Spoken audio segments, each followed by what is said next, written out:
나는 대학생 때부터 유령과 관련된 이야기들에 흥미가 많았다. 그래서 여름 방학마다 친구들과 함께 유령이 나온다는 폐가나 명소들을 찾아다니곤 했다. 이번 여름도 예외는 아니었고 우리는 최근에 매우 화제가 되고 있는 한 폐가를 방문하기로 했다. 그곳은 오래된 저택으로 70년대에 한 가족이 살았으나 어느 날 갑자기 가족 모두가 사라졌다는 소문이 도는 곳이었다. 밤이 되자 우리 5명의 친구들은 손전등과 녹음 장비를 챙겨 그 저택으로 향했다. 길에서 만난 동네 주민들은 그곳에 가지 말라며 여러 번 경고했지만 우리에겐 그런 경고가 더 큰 호기심을 자극했을 뿐이었다. 마침내 저택에 도착했을 때 우리는 무언가 오래된 건물이 주는 묵직한 분위기에 압도되었다.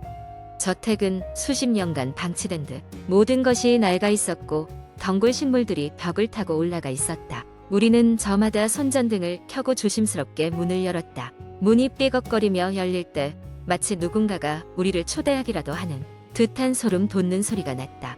안으로 들어갔을 때 첫 번째로 느낀 것은 섬뜩한 침묵이었다. 마치 시간마저 멈춘 것 같은 기분이었다. 첫 번째 방은 거실로 벽에는 가족 사진이 걸려 있었다. 사진 속 아이들은 웃고 있었지만 그 웃음은 어딘가 불안해 보였다. 특히 가족 중 한 사람의 눈이 사진에서 찍힌 것처럼 공포에 질려 있었다. 나는 그 사진이 찍힌 이유에 대해 상상해보며 사진을 더 자세히 살펴보았다. 우리는 집 안을 하나씩 둘러보기로 했다. 방마다 옛날 물건들이 그대로 남아 있었고 먼지가 두껍게 쌓여 있었다. 그 중에서도 가장 기이한 것은 집안 곳곳에서 인간의 목소리가 녹음된 오래된 카세트 테이프들을 발견했다는 것이다. 우리는 첫 번째 테이프를 플레이어에 넣고 재생하기 시작했다. 테이프에서는 아주 적은 소리로 중얼거리는 소리가 들렸지만 잘 알아듣기 힘들었다. 그런데 5명 중 하나인 지훈이가 갑자기 얼굴이 하얗게 질리며 테이프를 끄라고 소리쳤다. 지훈이는 한국어와 영어를 번갈아 가며 누군가가 도와줘라고 반복해서 말하고 있었다고 설명했다. 그 말은 테이프의 중얼거림 속에서 나머지 4명은 전혀 알아듣지 못한 것이었다. 우리는 섬뜩함을 느꼈지만 이내 더 흥미가 생겨 나머지 테이프들도 확인해 보기로 했다. 두 번째 테이프에서는 또 다른 음성이 들렸다. 이번에는 노래처럼 들리는 낯선 멜로디였다. 하지만 그 멜로디는 이내 집안의 모든 조명을 깜빡거리게 만들더니 갑자기 거실의 모든 전등이 깨지며 어둠에 휩싸였다. 우리는 패닉 상태에 빠져 서둘러 손전등을 켰다. 이때부터 뭔가 잘못됐다는 것을 깨달았다. 집안이 불길함으로 가득 차기 시작하면서 우리는 일단 집을 나가기로 결정했다. 그러나 나가려는 순간 현관문은 열리지 않았고 사방에서 누군가가 지켜보고 있는 듯한 시선이 느껴졌다. 우리는 어떻게든 이 상황을 벗어나기 위해 빈 방으로 몸을 숨기기로 했다. 그 방은 전형적인 아이의 방처럼 꾸며져 있었으나 침대에는 오래된 인형들이 몇 개 놓여 있었다. 그중 하나의 눈이 우리의 손전등 불빛을 반사하며 이상하게 반짝였다. 순간 인형의 입에서 녹음된 듯한 목소리가 나오기 시작했다. 그것은 이곳에서 실종된 아이의 목소리 같았다. 숨바꼭질은 아직 끝나지 않았어. 우리 모두 겁에 질렸고 이 저택에 더 오래 머물 수 없다고 판단했다. 우리는 다시 문을 억지로 열려고 했고 오랫동안 낡아빠진 문은 결국 우리의 힘에 밀려 열리고 말았다. 다행히 저택을 벗어날 수 있었지만 그때마다 이상한 기분이 들곤 했다. 마치 무언가가 우리를 따라오고 있다는 생각이었다. 저택에서 빠져나온 후 우리는 다시는 그곳에 가지 않겠다고 다짐했다. 하지만 이후로도 우리 중 몇몇은 그날 밤의 사건을 떠올리며 악몽에 시달렸다. 특히나 지훈이는 그날 밤부터 이상한 일들이 자주 생긴다고 했다. 가구가 제자리에 있지 않다거나 잠들기 전에 분명히 닫아둔 문이 열려있는 등이었다. 그 저택은 낡아버린 건물이 아니라 다른 차원으로 통하는 문이었다는 끔찍한 현실이 우리는 시달리고 있었다. 그 이후로 우리는 불가사의하고 무서운 일들에서 되도록 거리를 두기로 했고 그때 이후로도 인터넷에서 이런 이야기를 보면 자연스레 소름이 돋곤 했다. 두 번째 이야기한 여름밤 나는 오랜만에 외할머니 댁을 방문하게 되었다. 할머니 댁은 깊은 산속에 위치한 작은 시골 마을에 있었다. 오랜만에 시골의 맑은 공기를 마시니 기분이 상쾌했다. 할머니는 마을에서 가장 오래된 집에 살고 계셨고 그 집은 여러 무서운 이야기가 전해져 내려오던 곳이었다. 마을 사람들은 할머니 댁 뒤에 있는 작은 숲을 귀신숲이라고 불렀다. 어릴 적 그 숲에 관한 무서운 이야기를 들었던 기억이 새록새록 떠올랐다. 숲에서는 밤이 되면 알 수 없는 소리가 들려오곤 했는데 마을 사람들은 그 소리가 이승을 떠돌다 집에 돌아가지 못한 영혼의 울부짖음이라고 여겼다. 하지만 나는 어릴 적 그곳을 몰래 들어갔다가 아무 일 없이 돌아온 터라 그런 이야기들은 그냥 재미있는 이야기일 뿐이라고 생각했다. 그날 밤 불현듯 다시 한번 귀신 숲에 가보고 싶다는 생각이 들었다. 숲은 여전히 어둡고 음침해 보였지만 어떤 이유에서인지 나를 끌어당기고 있었다. 손전등을 챙긴 후 나는 조심스럽게 숲 쪽으로 발걸음을 옮겼다. 숲 속으로 들어서자마자 차가운 바람이 불어왔다.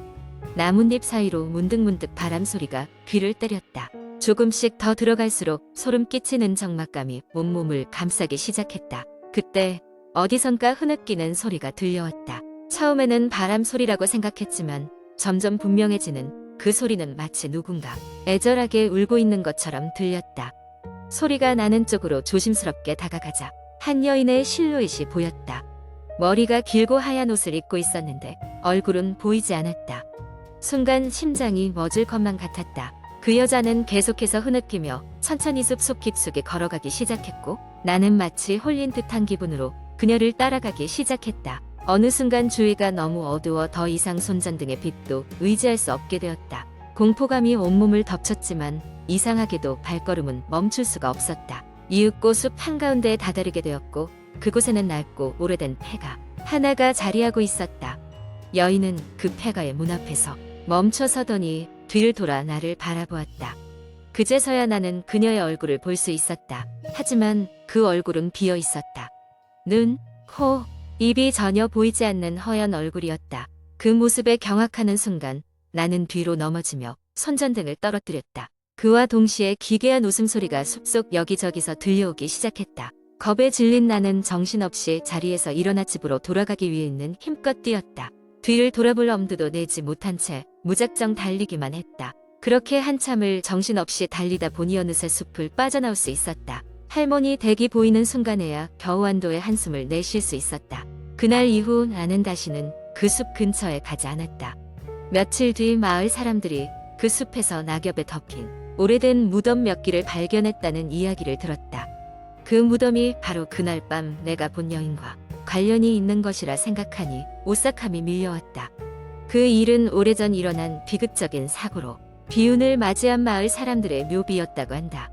할머니는 언제나 그 숲에는 결코 가까이 가지 말라고 신신당부하셨지만 나는 그저 전설이고 우연의 일치일 뿐이라며 대수롭지 않게 여겼던 것이 이제는 뼈저리게 후회되었다. 시간이 흘러도 기억 속 그 얼굴 없는 여인의 모습은 잊을 수가 없었다. 그녀는 과연 나에게 무엇을 전하고 싶었던 것이었을까? 그 의문은 여전히 풀리지 않은 채 공포스러운 기억으로 남았다. 세 번째 이야기. 어느 여름밤 나는 평소처럼 인터넷을 돌아다니며 시간을 때우고 있었다. 특별한 것은 없었고 그냥 유머 게시판에서 웃긴 글이나 동영상을 보며 느긋한 저녁을 보내고 있었다. 그러던 중 한 개 시물이 눈에 들어왔다. 제목은 절대 혼자서 읽지 마세요였다. 호기심이 생긴 나는 그 글을 클릭하게 됐다. 글은 이렇게 시작되었다. 이 이야기는 내가 고등학생 때 겪었던 일이다. 지금 생각해도 믿기지 않지만 이 사건은 분명히 실제로 벌어졌다. 저자의 말에 따르면 그는 어느 날 친구들과 늦게까지 놀다 집에 돌아가던 중이었다. 밤 공기는 선선했고 가로등 불빛은 어둠 속에서 길을 부드럽게 비추고 있었다.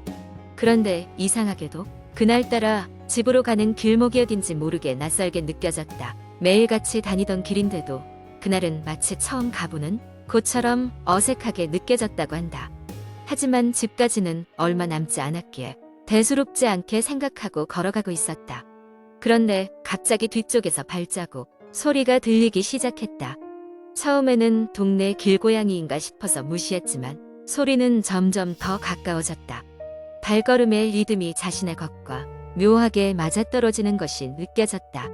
그는 점점 불안해지기 시작했다. 뒤를 돌아볼까 하다가도 괜히 겁이 더 날 것 같아서 그저 발걸음을 빠르게 했다. 그러자 그 발소리도 덩달아 빨라졌다.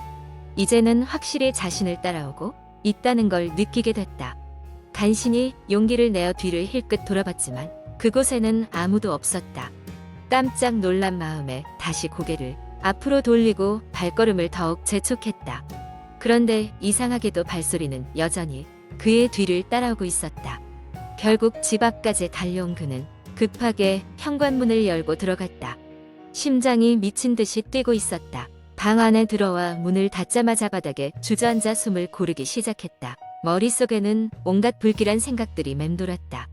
과연 그 소리는 무엇이었을까? 그는 한참을 고민하다가 창밖을 내다보았다. 그때였다. 집 앞 가로등 아래에 흐릿한 형체가 보였다.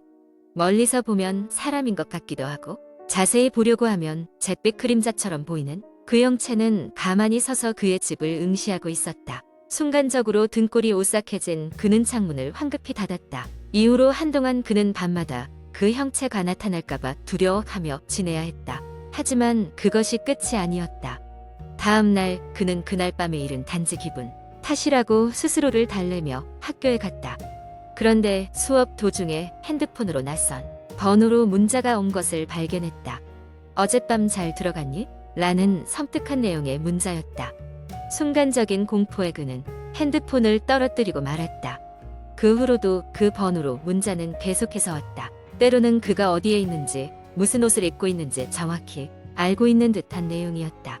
그는 누군가 자신을 감시하고 있다는 생각에 사로잡혀 하루하루를 두려움 속에 보내야 했다.